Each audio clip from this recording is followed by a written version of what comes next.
5M TV Sénégal. mbokk internet yi safoo di siifur 5M TV Sénégal dal leen ak jàmm.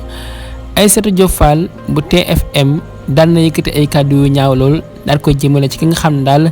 moo di Dame Mbodj di ko attaqué moom mii di Aïssatou Diop Fall nag nekk koo xam ne dafa nekk foofee ci TFM nekk koo xam ne day def ay jàngat waaye nag daan na yëkkati ay kàddu di ko jëmale ci ki nga xam ne moo di Dame Mbodj mi nga xam ne ñëpp ràññee nañ ko lool ci xeexal Sénégal nekk patriote 100% nekk koo xam ne kenn dootu ko présenté ci Sénégal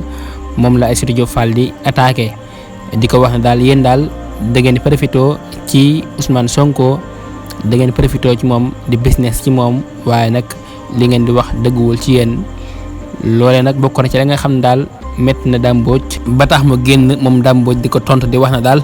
yow moom amoo benn xam-xam say wax amul benn njariñ parce que li ngay wax lépp maanaam kenn mënu cee jariñoo ndax say wax sax dafa leerul benn yoon di ko wax ne sax yow Sonko moom bi ma ko xamee yàggul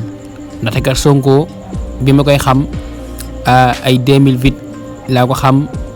boobu fekk na may xeexal Sénégal yàgg naa xeexal Sénégal kon nag tey jii bu ñëwee ànd ak ñun ci xeex boobee dañu koy jàppale ànd ak moom waaye nag duñu ko ginnaawal. Aïssatou Diop Fall bu TFM daal mi ngay wéy di attaqué ñi nga xam ne ñoo di waa opposition bi mu mel nag dafa am luñ ko def parce que nag lii daal kenn xamul lu mu doon di attaqué ñoo xam ne dañuy xeexal sa réew moom loolee kat kenn xamul lu mu doon. voilà kon mbokk yi jox leen dig daje beneen incha allah ci 5M TV Sénégal jaa ngeen jëf ci ànd beeg 5M TV Sénégal.